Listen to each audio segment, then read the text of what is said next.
주의 율법을 따라 해마다 예수님의 부모님들은 성전에 찾아 올라갔습니다. 예수님과 함께 12살이 되던 해 관례대로 유대 율법을 지키기 위해 나사렛 둘레단과 함께 예루살렘에 올랐습니다.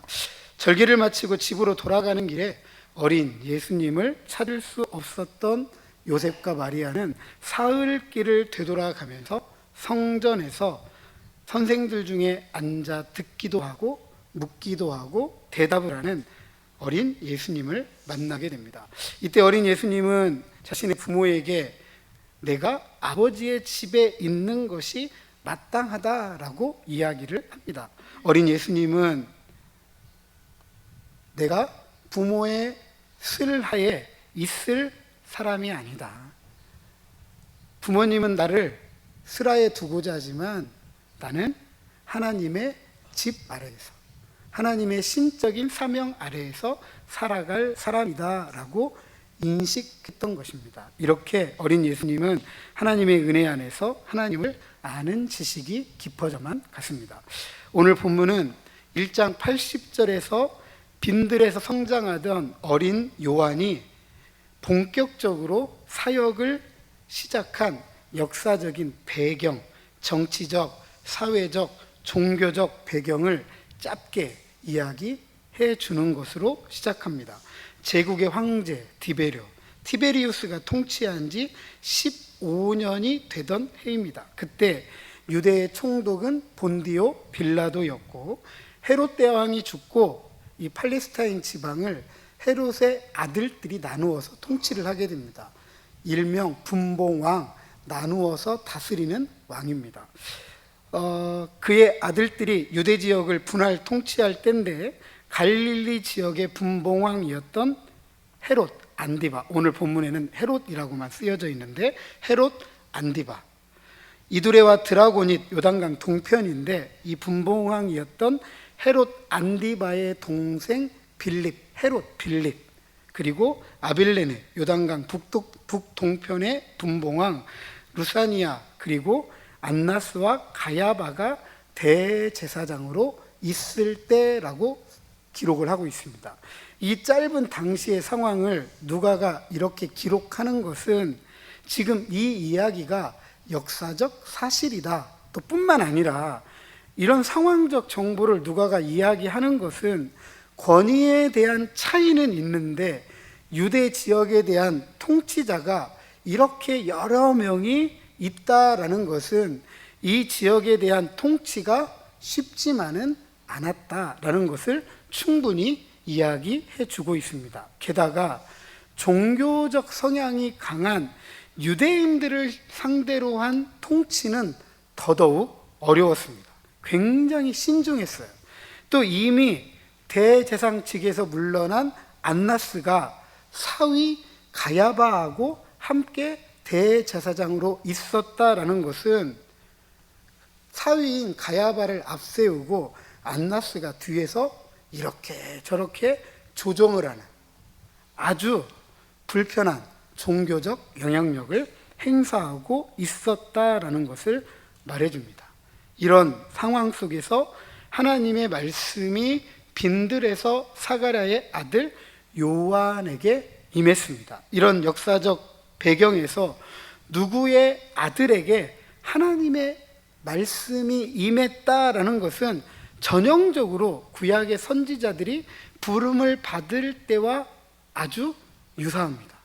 이 이야기는 결국 요한이 지극히 높으신 하나님의 선지자로 부름받았다라는 것을 말해주고 있습니다. 특별히 빈들, 광야가 강조되고 있습니다. 광야는 험한 지형입니다. 메마르고 척박합니다. 요한이 사역한 유대 광야는 굉장히 유명한 광야입니다. 오늘도 지저스 트레일 해가지고 예수님이 걸어가셨던 길을 따라가는 이 성지 순례 코스가 있습니다. 이 유대에서 지내는 거죠. 유대 광야에서. 어쨌든 이 척박한 환경이지만 유대 광야 바로 옆에는 동쪽에는 요단강이 있습니다. 요단강, 세례를 위한 물이 풍부했던 지역이고 서쪽 유대의 수도인 예루살렘, 그리고 동쪽 페레아의 수도인 리바이스를 연결하는 동서 교차로에 위치하고 있습니다. 그러다 보니까 사람들의 왕래가 많았습니다. 또한 나아가서 빈들 광야는 유대인들에게 강력한 상징성을 갖고 있습니다. 고대 세계에서 광야는 코스모스, 우주의 질서이죠. 이 우주의 질서와 반대되는 카이로스, 혼돈의 장소입니다. 뿐만 아니라 산자의 땅과 분리된 입구로 여겨지고 부정한 장소로 상징되어졌습니다. 그러다 보니까 창조주 하나님과 분리된 장소가 바로 이 광야 빈들이었습니다.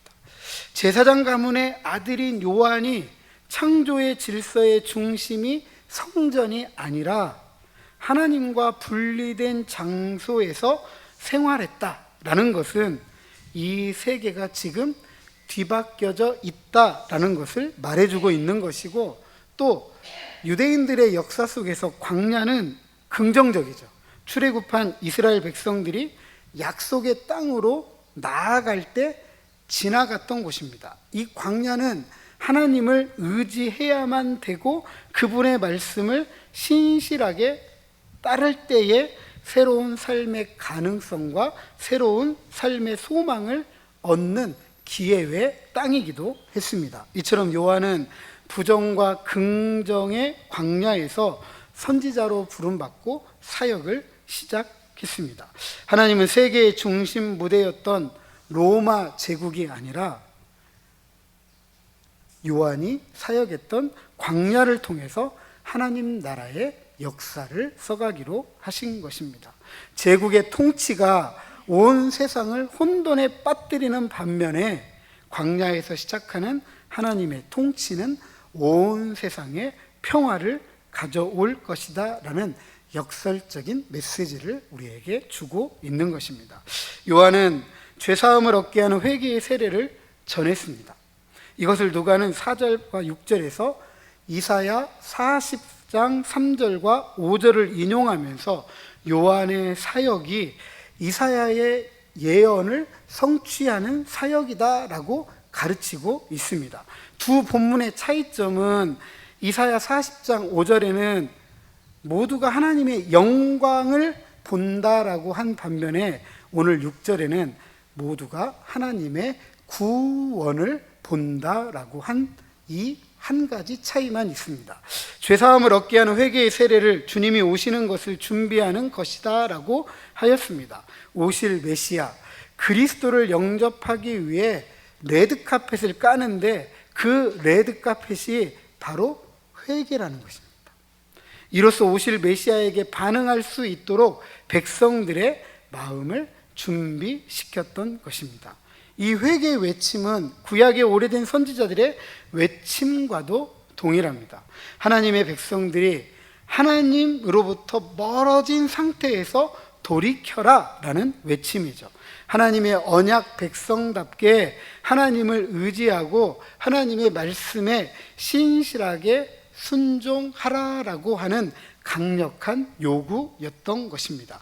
이것이 주님이 오시는 길에 레드카펫을 까는 것이다, 주님의 오시는 길을 평탄하게 하는 것이다 라고 하였습니다. 그런데 그것을 이렇게 표현합니다. 모든 골짜기가 메워진다, 모든 산과 작은 산이 낮아진다, 굽었던 것이 곧아진다, 험한 것이 평탄하여진다 라고 하였습니다. 이것은 한마디로 말하면 똑같아진다. 길을 깔 때 어떻게 깔죠? 울퉁불퉁한 길을 반듯하게 까는 거잖아요. 굽었던 것도 반듯하게 곧아지게 편다, 똑같아지게 일정하게 만든다. 즉 하나님의 정의가 실현된다라는 것을 의미합니다. 마치 출애굽한 이스라엘이 광야를 지나면서 하늘의 만나를 받을 때에 남녀노소 빈부귀천 주의 고하를 막론하고 매일 얼마씩 거두죠? 한 오멜씩. 그리고 안식일 전에는, 안식일에는 어떤 일도 하지 말아야 되니까 두 오멜씩 거두었던 것처럼 경제적인 정의를 실현하는 것과 마찬가지입니다. 또한 마리아의 찬가에서 타인에게 돌아가야 될 정당한 몫을 빼앗고 착취한 교만한 사람들, 권세자들, 부한 사람들의 것을 흩는다, 내리친다, 빈손으로 보낸다, 이렇게 해서 빼앗았던 것, 착취했던 것, 원래 돌아가야 될 사람들에게 돌아가게 함으로써 경제적인 정의를 이룬다라는 것을 말해주는 것과 똑같습니다. 이런 정의를 희년혁명이라고 말씀을 드렸습니다. 요한의 죄사함을 얻게 하는 회개의 세례는 이렇게 희년혁명을 준비하는 것입니다. 이로써 모든 육체가 하나님의 구원을 보게 되는데 이사야는 이것을 하나님의 영광이라고 하였던 것입니다.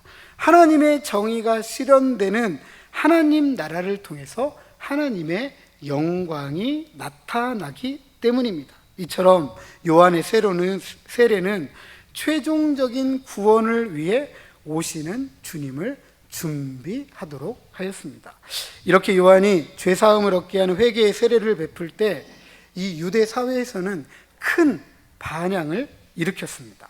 그래서 세례를 받기 위해 많은 무리들이 요한에게 나아왔습니다. 요한은 이들을 향해 무섭게 책망하며 외칩니다. 독사의 자식들아.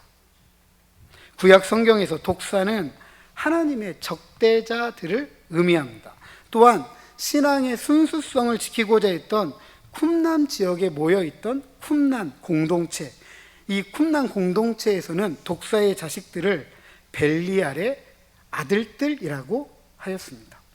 그렇다면 벨리알이 누구죠? 귀신입니다.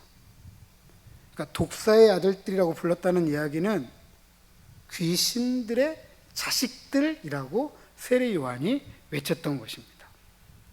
그들에게 그렇게 하나님의 진노를 받을 이들이다 라고 하였는데, 이들이 요한의 세례를 받기 위해 나온 이유는 이 진노를 피하기 위했던 거죠. 그래서 세례 요한이 이야기합니다. 누가 너희에게 다가올 진노를 피하라고 알려주더냐.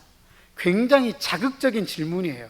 귀신의 자식들아, 하나님의 진노를 받는 것이 마땅한데 누가 너희들에게 이 진노를 피할 수 있다라고 말하더냐라고 이야기를 하는 거죠. 최종적인 구원을 위해 오실 주님의 심판을 피할 준비는 되었느냐라고 반문을 하고 있는 것입니다. 이 무리가 누구일까? 요한이 이야기합니다. 이들은 이렇게 생각했거든요. 나는 아브라함이 우리의 조상이니까 괜찮다. 성전을 중심으로 종교 의식에 열심히 이었기 때문에 나는 괜찮다라고 생각했던 유대인입니다. 그러니까 이들이 세례를 받으면 우리의 족보에 따라서 하나님의 선민이기 때문에 심판을 피할 수 있다라고 여겼던 이들입니다. 하지만 요한은 이런 그들의 생각이 틀렸다라고 지적을 합니다. 왜냐하면 혈연적이고 종교적인 것이 아브라함의 자손이 되게 하는 것이 아니기 때문입니다. 하나님은 돌들로 아브라함의 자손이 되게 하시는 능력이 있는 하나님이십니다. 이 하나님은 태가 말라버린 엘리사벳의 태를 열어서 요한이 태어나게 하셨습니다. 이 하나님은 처녀인 마리아의 태에 성령으로 잉태케 하셔서 예수님을 태어나게 하셨습니다. 요한은 경험자잖아요.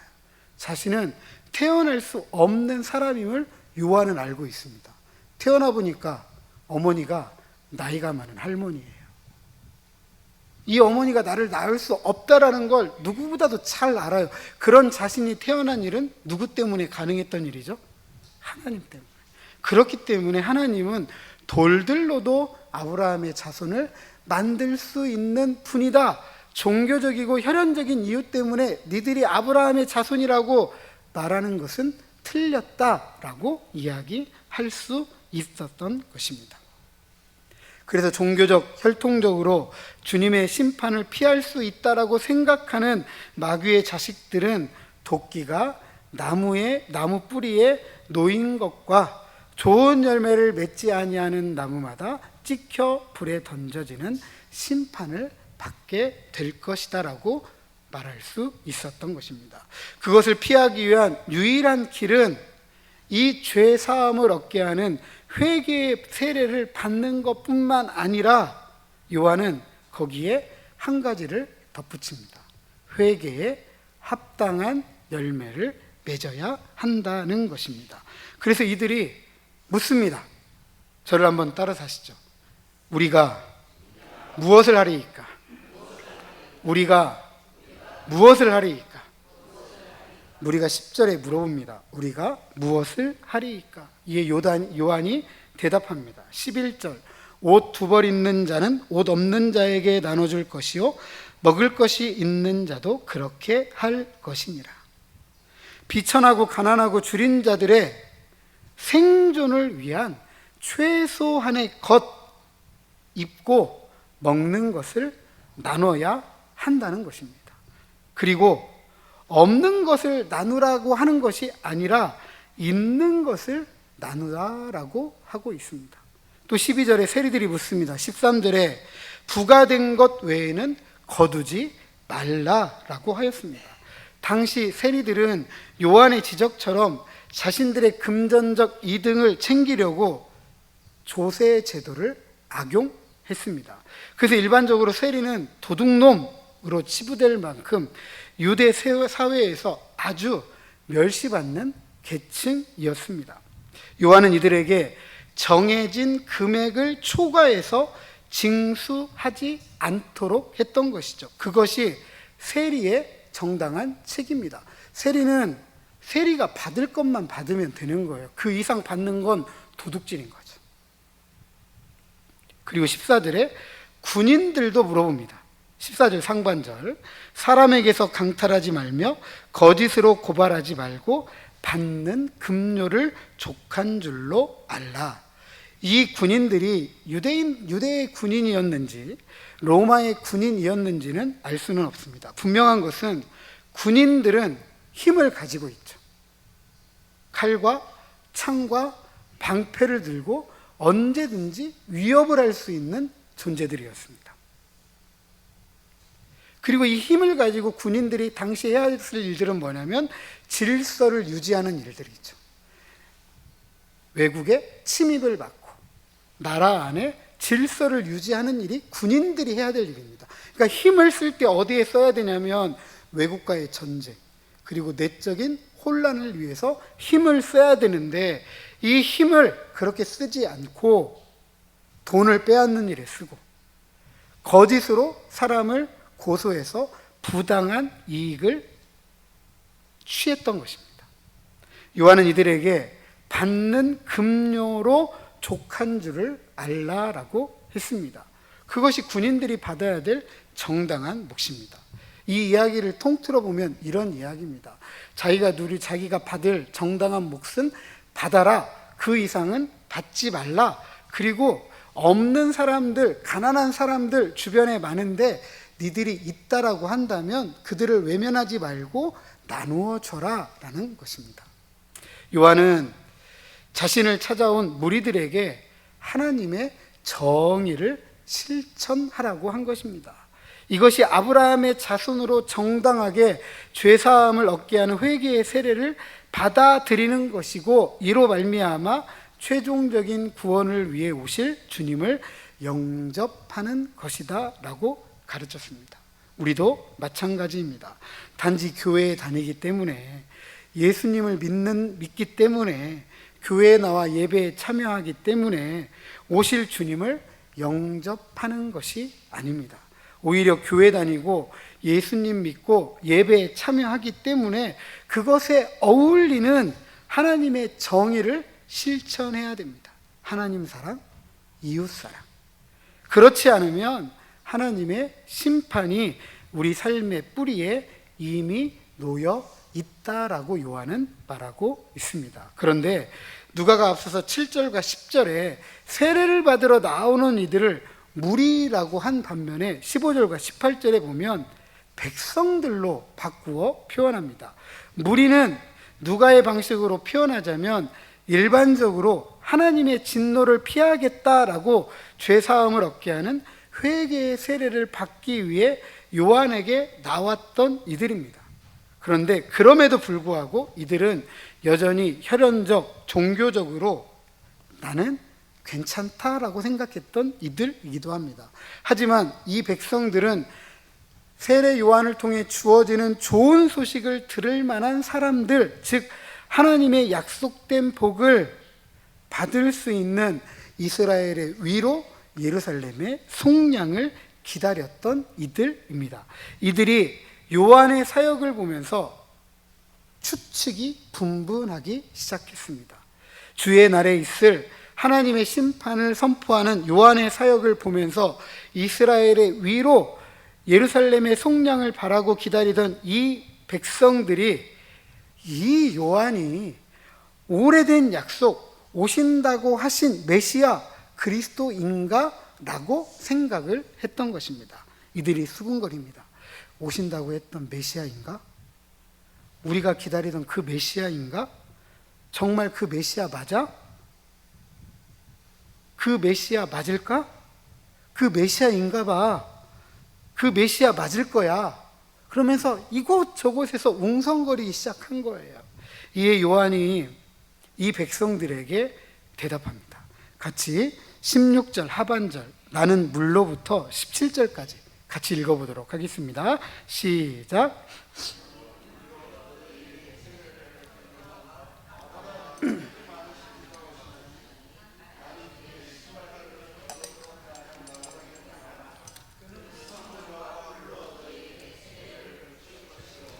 손에 키를 들고 자기의 타작마당을 정하게 하사 알곡은 모아 곡간에 들이고 죽정이는 꺼지지 않는 불에 태우시리라.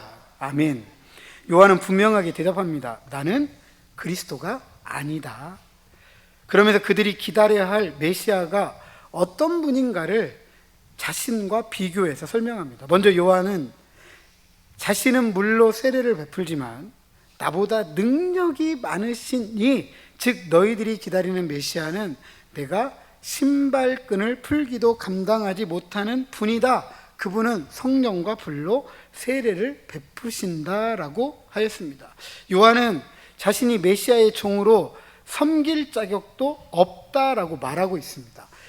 이 당시에 이 고대 중동의 이 사람들은 대부분 맨발로 걸었지만 좀 있다고 하는 사람들은 샌들을 신었습니다. 모래를 딛고 살아야 되기 때문에 일반적인 신발을 신지 못했습니다. 그런데 이 신발끈을 풀는 사람들은 종들이 풀었거든요. 그런데 그 종들도 같은 이스라엘 민족 종은 풀지 않았습니다. 유대인이 아닌 이방인들이 풀었어요. 그러니까 이 신발끈을 푼다라는 이야기는 정말 천한 사람들이 푸는 거예요. 그러니까 요한은 내가 오실 메시아의 신발끈을 풀 자격도 안 된다. 나는 그렇게 천하다. 자신을 그렇게 낮추고 있는 것입니다. 그리고 자신은 물로 세례를 주는 사람이지만 그분은 성령과 불로 세례를 줄 능력이 많으신 분이다. 이렇게 이야기를 합니다. 그 능력은 어떤 능력이죠?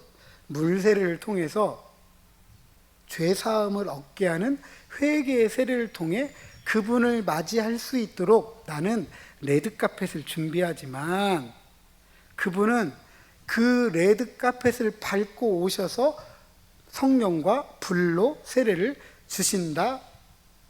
그런 분이다라고 하는 것입니다. 학자들 사이에 성령과 불 세례에 대한 많은 이견이 있지만 저는 성령과 불 세례를 한 가지 목적을 위한 두 가지 수단이라고 생각을 합니다. 요한의 물 세례가 회개를 위한 것이지만 오실 주님이 베푸시는 성령과 불 세례는 이렇게 회개한 자기 백성들을 온전하게, 완전하게, 깨끗게 하시는 것이다. 그래서 종말론적인 정화, 라고 할 수가 있습니다. 이로써 이사야 4장 4절 이하 5절에서 가르치는 것처럼 깨끗하게 된 이 하나님의 백성들이 하나님 앞에서 살도록 하는 것입니다. 불은 정련을 위해 사용되잖아요. 금속에 섞여져 있는 불순물을 제거하기 위해 불을 사용합니다. 정련이죠. 그런데 또 한 가지, 불은 심판의 이미지를 가지고 있습니다. 정련의 이미지이지만 심판의 이미지가 사라진 것은 아니에요. 정련을 통해서 불순물은 태워버리는 거죠. 17절에 가르치는 것처럼 손에 키를 들고 키질을 통해 알곡과 쭉정이를 나누게 됩니다. 이렇게 분리가 이루어지면 타작마당을 정리하잖아요. 그때 알곡은 곡간에 모아들이고 쭉정이는 불에 태웁니다. 이처럼 불은 정결한 것을 얻기 위해 부정한 것을 불태우는 심판의 이미지를 가지고 있습니다. 오실 주님은 이와 같이 자기 백성을 온전하고 완전하게 깨끗하게 하여서 함께 살도록 하시지만 자기 백성이 아닌 자들에 대해서는 꺼지지 않는 불, 영원한 형벌의 불로 다스린다라고 요한이 가르친 것입니다. 그 밖에 요한이 계속해서 권해서 백성에게 좋은 소식을 전했다라고 합니다. 누가는 그의 사역을 이렇게 정리하는데, 권하다라고 하는 이 문자적 의미는 강력하게 도전했다라는 것입니다. 회개의 세례를 받기 위해 독사의 자식들아 라고 외쳤던 요한의 이 태도를 보면 얼마나 도전적이었는지 충분히 상상이 갑니다.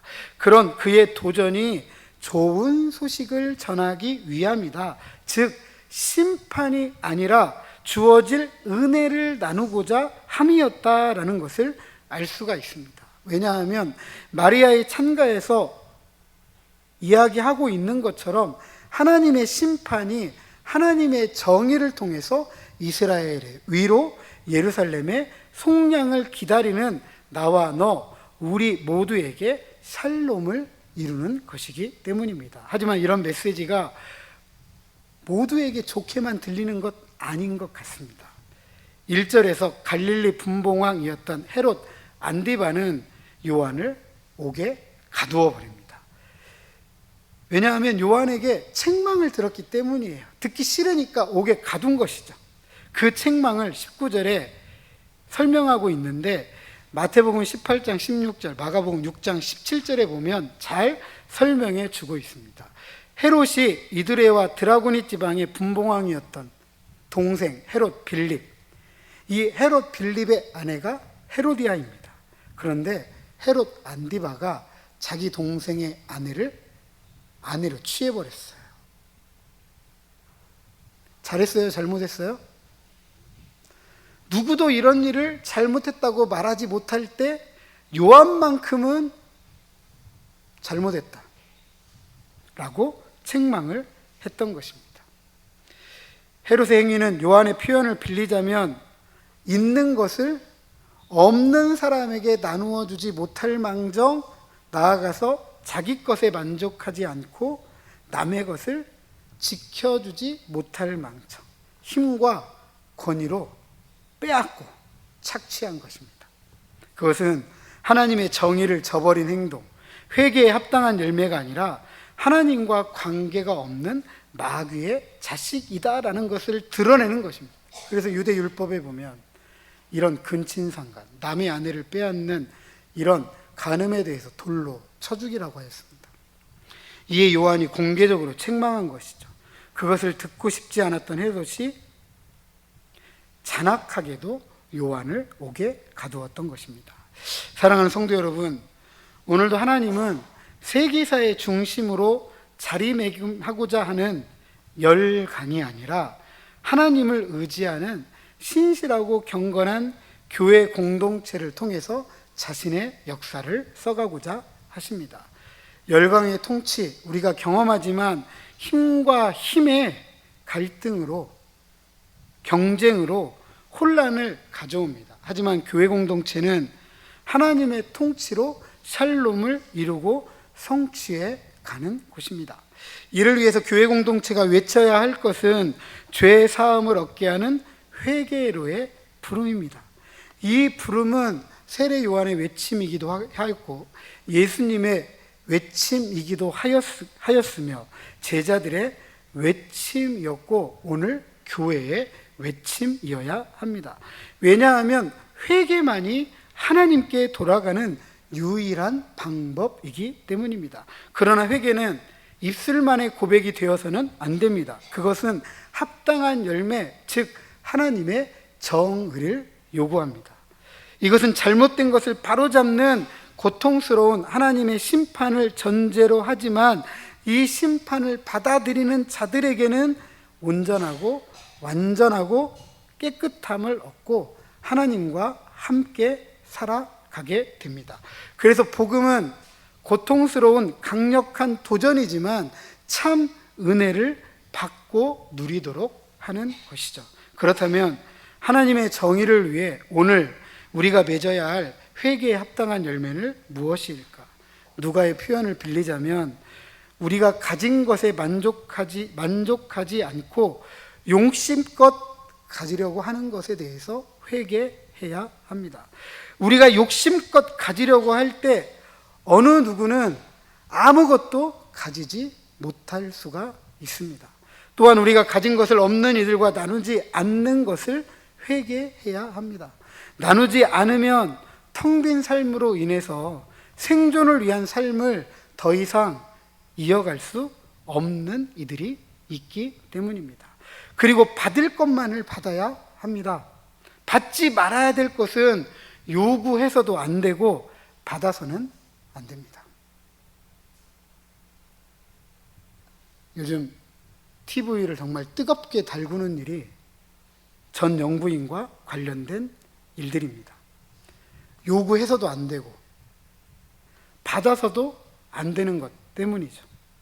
정말로 제가 가슴 아픈 일은 이 일에 국가 조찬 기도회를 이끈다라고 하는 장로회장, 권사, 부회장이 관련되어져 있다라는 사실입니다. 그래서 일부에서는요, 국가 조찬 기도회가 부정 청탁을 주고받는 강도의 소굴이라고 말합니다. 여러분, 말하지 않을 수가 없어요. 우리도 부정할 수 없습니다. 그런데 국가 조찬 기도회가 그렇게 시작되었습니다. 그것이 오늘날까지 이어지고 있는 것이죠. 마지막으로 가진 입으로 다른 사람의 것을 빼앗거나 착취해서는 안 됩니다. 물론 지위도 없고 명예도 없고 나이도 많고 배우지도 못했고 돈도 없고 건강이 좋지 않고 우리가 농촌에 사니까 무슨 힘이 있느냐라고 말할 수도 있을 것입니다. 그런데 이런 것만이 힘이 아니더라고요. 욕심, 질투, 미움, 시기, 이것이 거짓과 더불어서 힘을 가지게 되면 이 힘은 너무나도 막강하더라고요. 이 힘 때문에 다툼, 싸움, 분쟁, 전쟁을 일으키게 되고 아물지 않은 큰 상처, 때로는 돌이킬 수 없는 죽음까지도 가져옵니다. 그래서 성경은 하나님을 사랑하고 내 이웃을 내 몸과 같이 사랑하라고 하였습니다. 이것은 교회 공동체가 추구해야 될 하나님의 정의입니다. 내가 하나님을 사랑하면 이웃도 그렇게 사랑해야 합니다. 우리는 이 정의를 실현하는 삶의 태도를 이미 배웠습니다. 룻기를 통해서 배웠습니다. 이 삶의 태도는 인애로 번역되는 헤세드이죠. 강한 자가 약한 자를 돌볼 의무가 없음에도 불구하고 자발적으로 돌보는 사랑의 충성. 이 인애가 나오미를 살렸잖아요. 이 인애가 룻을 살렸잖아요. 이 인애가 나오미와 룻을 살렸습니다. 이방 여인 젊은 과부 룻은 늙은 과부 시어머니 나오미를 살렸고, 보아스는 이방 여인 조롱당하고 멸시당하고 배척당하고 외면당하고 이 이방 여인 젊은 과부 룻을 보살펴 주어 나오미와 룻을 자신의 재산을 손에 보면서도 지켜 주었습니다. 그래서 결국 이들이 예수 그리스도의 계보를 이었습니다. 우리가 단지 교회에 다니는 것만으로, 예수님을 믿는다는 입술의 고백만으로 예배 생활 잘하고 헌금 생활 잘하고 봉사 생활 잘한다라는 것만으로 다 했다라고 생각하시면 안 됩니다. 인내의 삶을 통해 잃어버린 회개에 합당한 열매를 맺어가야 합니다. 부디 이 인내의 삶을 통해서 하나님의 정의를 이루고 성취해서 나와 너 우리가 함께 살아가는 참된 샬롬을 풍성하게 받아 누려서 모든 사람들이 하나님의 영광을 보게 되는 놀라운 하나님의 역사를 써가는 저와 여러분, 우리 명덕의 온 가족들이 되시기를 주님의 이름으로 축복합니다.